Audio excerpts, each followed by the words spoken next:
آپ سے سیکھی ہے، 5 ہم نے آپ کے صحابہ کرام سے سیکھی ہے، 5 ہماری اپنی خاندانی روایات ہیں. یہ اپنے پلے بال لو، یہ چیزیں یہ تمہارے کام بھی آئیں گی، گھروں کے عمل کمائیں گی، جا کے گھروں میں بھی یہ حدیث سناؤ. اور میں آپ نے پوچھا مجھ سے آپ نے کون سی 5 چیزیں سیکھی ہیں؟ میں پہلے عرض کر چکا ہوں کہ سوال کا ایک انداز یہ بھی ہے. عرض کی یا رسول اللہ صلی اللہ علیہ وسلم، ہم نے آپ سے سیکھا ہے، ہم نے آپ سے سیکھا ہے کہ اللہ ایک ہے، ہم نے آپ سے سیکھا ہے کہ قیامت آئے گی، ہم نے آپ سے سیکھا ہے کہ فرشتے ہیں، ہم نے آپ سے سیکھا ہے کہ اللہ کی کتابیں ہیں، ہم نے آپ سے سیکھا ہے اللہ کے رسول ہیں. یہ 5 چیزیں ہم نے آپ سے سیکھی.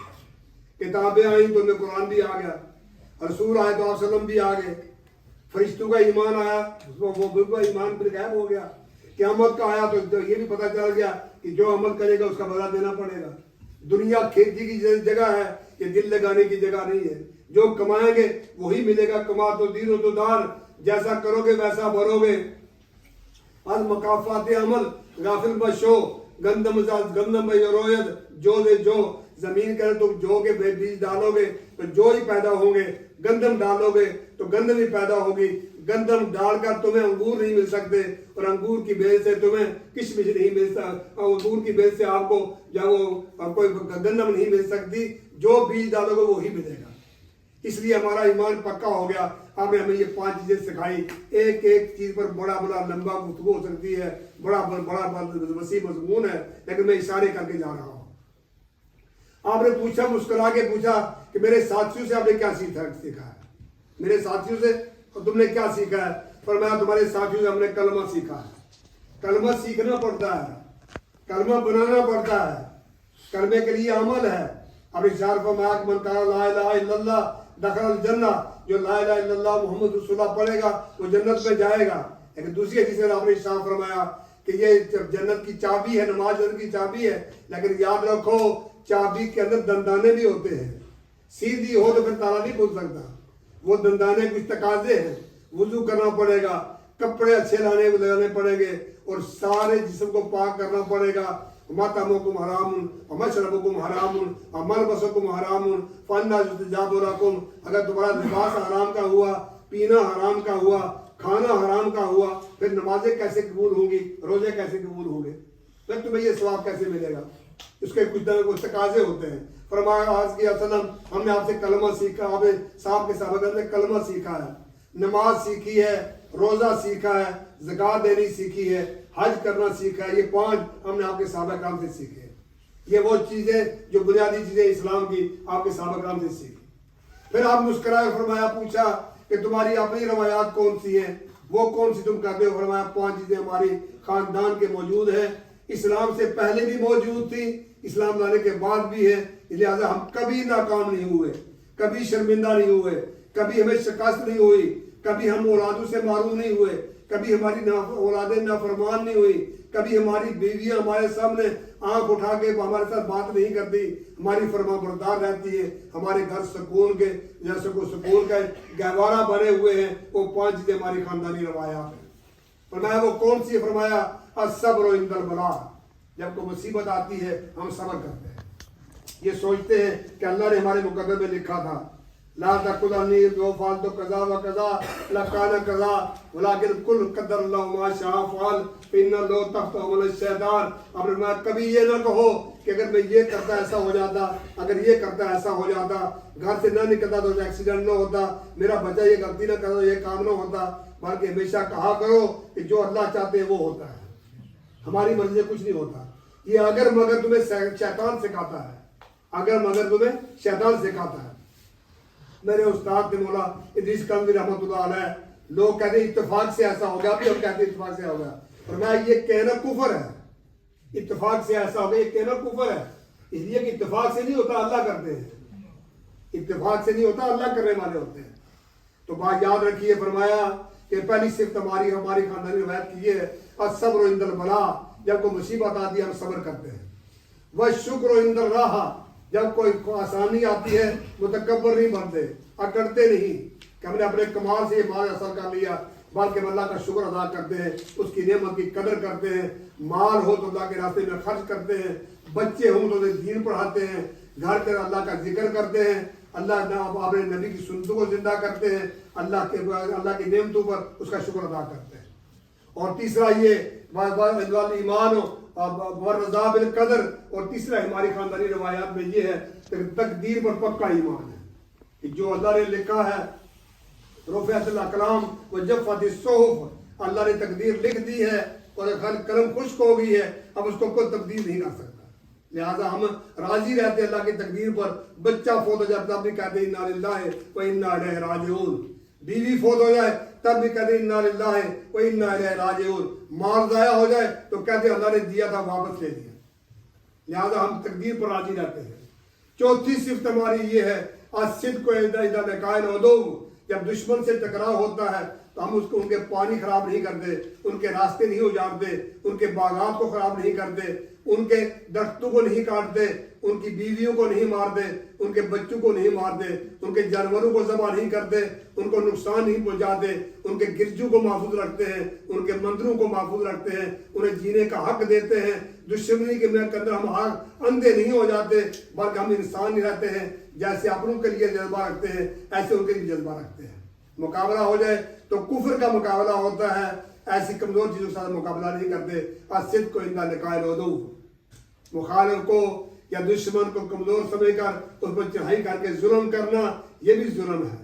مخالف کو دشمن سمجھ کر اور کافر کے مال کو دیکھ کر اس کو اپنے پاس لے لینا کہ یہ ہمارا حق ہے، یہ بھی جرم ہے۔ یہ حق ہے، چاہے وہ کافر کا حق ہے، اس کا بھی جواب دینا پڑے گا، حساب دینا پڑے گا۔ الصدق عند لقاء العدو، جب دشمن سے ہمارا ٹکراؤ ہوتا ہے تو ہم سچے اسلام پر عمل کرنے والے بنتے ہیں۔ اور ترک الشماتۃ اذا اتت المصیبۃ والاعداء، بڑی مشکل چیز آپ نے انہوں نے بتائی۔ پانچویں ہماری روایت یہ ہے کہ دشمن پر کوئی مصیبت آ جائے تو خوش نہیں ہوتے، بلکہ سوچتے ہیں کہ اگر اس پر مصیبت آئی ہے تو کل ہم پر بھی آ سکتی ہے، اگر اس پر کوئی عذاب آ گیا کل ہم پر بھی آ سکتا ہے۔ ہم اسے عبرت کی نگاہ سے دیکھتے ہیں، نصیحت کی نگاہ سے دیکھتے ہیں۔ دشمن کی تکلیف پر بھی خوش نہیں ہوتے، ہمدردی کا اظہار کرتے ہیں، اس کے ساتھ بھی ہمدردی کرتے ہیں۔ یہ 5 چیزیں ہماری ہیں۔ یہ 15 چیزیں آپ نے جب سنی تو فرمایا اور زیادہ تمہیں راحت چاہیے، اور خوشحالی چاہیے، دنیا کی ہر آرام چاہیے، اور قیامت کے اندر جا کر رب کائنات کے سامنے جنت چاہیے، جہنم سے خلاصی چاہیے۔ تو کہہ رہے وسلم اور کیا ہمیں چاہیے؟ ہماری خواہش تو یہی ہے، فرمایا 5 چیزیں مجھ سے مزید سیکھ لو، 5 چیزیں مجھ سے مزید سیکھ لو۔ یہ 20 چیزیں آپ بھی سن لیں، اپنے پلے باندھ لیں۔ یہ 20 چیزیں کامیابی کا راز ہے، اور میں اگر غور کر کے یہ کہوں، یہ قرآن کا خلاصہ ہے۔ اس کے اندر معاشرتی زندگی بھی ہے، اس کے اندر عبادات بھی ہے، اس کے اندر خاندانی زندگی بھی ہے، اس کے اندر تجارت بھی ہے، اس کے اندر معاملات بھی ہے، دشمن کے ساتھ مقابلہ بھی ہے، ذمہ داری بھی ہے۔ ہر چیز ان 20 چیزوں کے اندر موجود ہے۔ آپ اس سوال 5 چیزیں مجھ سے مزید سیکھ لو۔ آگے ارشاد فرمائیے وہ 5 چیزیں کون سی ہے؟ فرمایا لا تبنوا ما لا تسکنون۔ میں نے اور آپ نے، سارے معاشرے نے اپنے آپ کو پریشانی کا دار رکھا ہے کہ کوٹھی بن جائے، مکان تیار ہو جائے، ایک بن کے تو آپ بچے کے لیے مکان الگ ہو جائے، بچی کی مدد کر کے اس کو مکان بنا کے دے دیں، اور میں لا تبنوا ما لا تسکنون۔ آپ اتفاق کریں گے، اکثریت آپ میں سے میرپور کی ہے، میرپور کے خطے میں آپ مجھ سے اتفاق کریں گے کہ وہ پہاڑی چوٹیوں تک جا کے آپ دیکھیں جہاں ایک سیمنٹ کی بوری 5-5 ہزار یا 4-4 ہزار روپے خرچ کر کے پہنچی ہے، اور کروڑ روپے خرچ کر کے کوٹھیاں بنائی گئی ہیں، رہنے والا کوئی نہیں ہے۔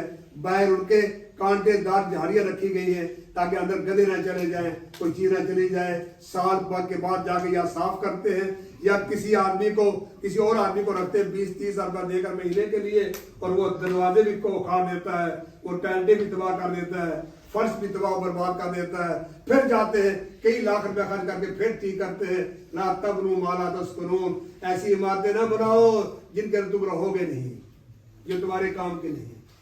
ان پیسوں کو اس جگہ خرچ کرو جو تمہارے کام آئیں گے۔ مسجدیں بناؤ، ادارے بناؤ، مدارس بناؤ، اللہ کے راستے میں خرچ کرو، غریبوں کو دو جو تمہاری قیامت کے جا کر کام آئے گا۔ تمہیں ہو سکتا ہے کسی وقت تمہارے لیے 1 روپیہ دیا ہو۔ ایک صحابی آئے غزوہ تبوک کے لیے، نبی صلی اللہ علیہ وسلم نے چندے کی اپیل کر رکھی تھی، سارا دن بیچارہ یہودی کی مزدوری کرتا رہا، شام کو 1 سا کھجوروں کا ملا، 3.5 سیر کھجوریں ملی۔ ان میں سے آدھا کلو بچوں کے لیے رکھی اور 3 کلو کھجوریں آپ نے اس طرح جو ڈولی میں ڈالی. مسجد نبی میں پہنچا, بڑا ڈھیر لگا ہوا تھا سامان کا, 100 اونٹ حضرت وہ اس میں غفار لے کر آئے تھے. آسم کے سامنے جب پہنچا تو آپ نے فرمایا یہ کھجوریں لے کر آپ نے ہاتھ مبارک سے لے کر آپ نے پورے ڈھیر کے اوپر پھیلائی. فرمایا جتنے پورے ڈھیر کا ثواب ہے اتنے 3 کلو کا ثواب ہے.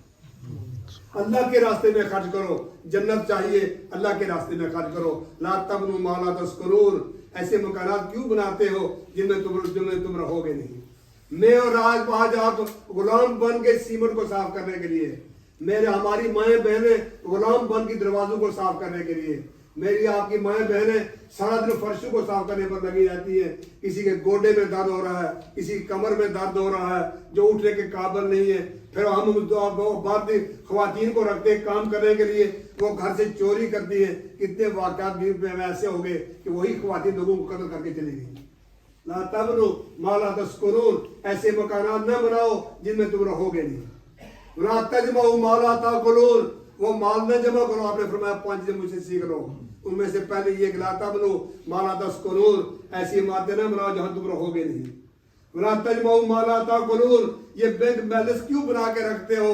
میر پور کا مجھے ایک بینک کے افسر نے مجھے بتایا کہ میر پور کا 20 ارب روپیہ, ضلع میر پور کا 20 ارب روپیہ بینکوں کے اندر پڑا ہوا ہے, جن کے مالکوں کا کوئی پتہ نہیں, وہ مر گئے.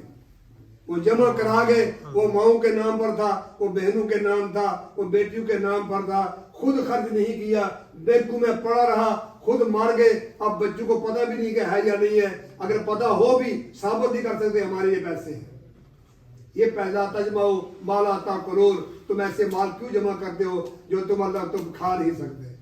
کیوں اپنے ہاتھ سے خرچ کر کے نہیں جاتے, کیوں قیامت کے لیے ذخیرہ بنا کے نہیں جاتے, کیوں اللہ کے راستے میں خرچ نہیں کرتے جس کے لیے تمہارے محلات جنت میں بن جائے.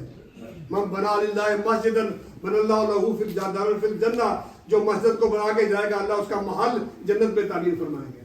ایک صحابی صلی اللہ علیہ وسلم, میرے پاس تو ایک اینٹ لگانی, کچی اینٹ دے سکتا ہوں, فرمایا جو ایک کچی اینٹ بھی لگائے گا اللہ اس کو بھی محل مسجد میں جنت میں بنا دے گا. تو لا تجمعوا ما لا تاکلون, تم ایسا مال کیوں اکٹھا کرتے ہو جو تم کھا نہیں سکتے. ولا تنافسوا ما فی غد تزول, تم کیوں ایک دوسرے آگے بڑھنے کی کوشش کرتے ہو کہ میری گاڑی اس سے زیادہ بہتر ہو جائے, میرا مکان اس سے زیادہ بہتر ہو جائے, میرا بینک بیلنس اس سے زیادہ بہتر ہو جائے, میرے یہ جائیدادیں بن جائیں.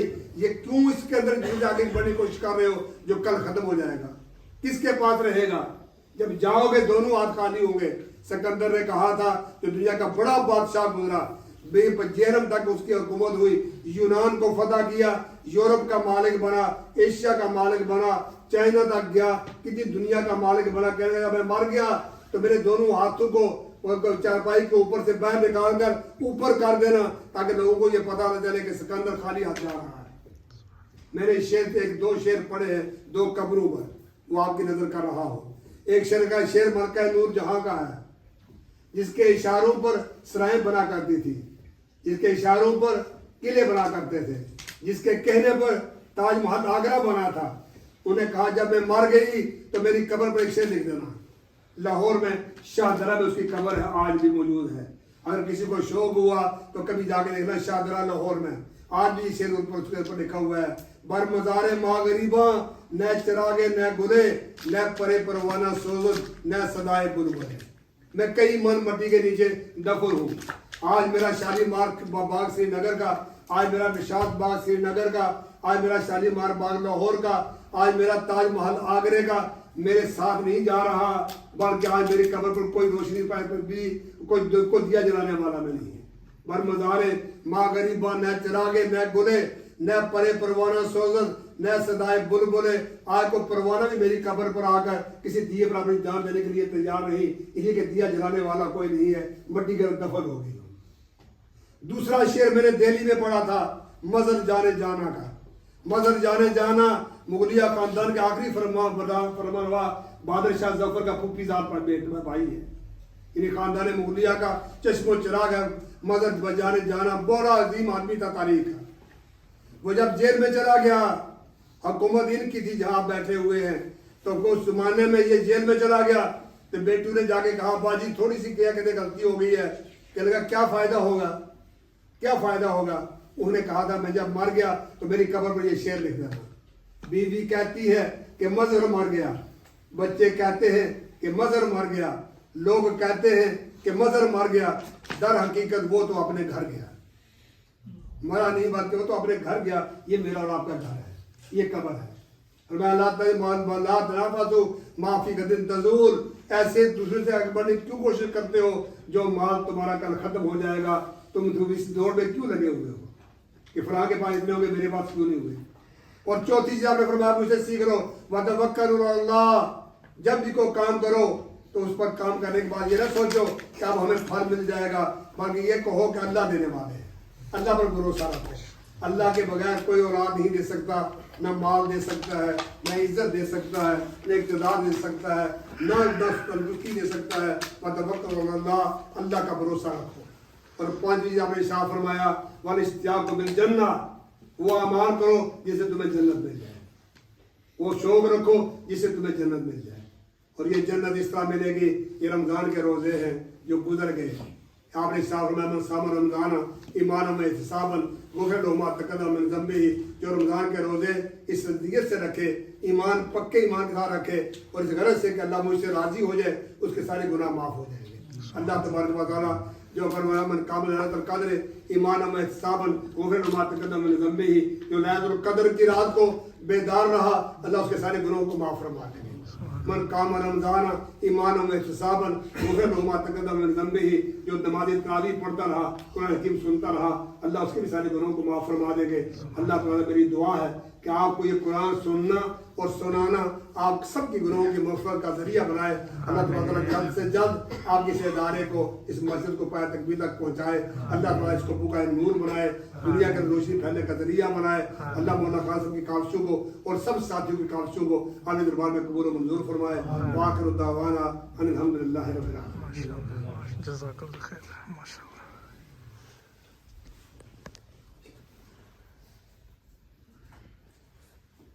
Bismillah ar-Rahman ar-Rahim. I will try to briefly explain what Hazrat has tried to put in front of us. He mentioned about a tribe. This tribe was very special. It was wealthy tribe. They had all the resources, things to eat, things to give. Some would come with different things. As a present of the Prophet sallallahu alaihi wasallam, whatever they had, they were coming. So one day Rasulullah sallallahu alaihi wasallam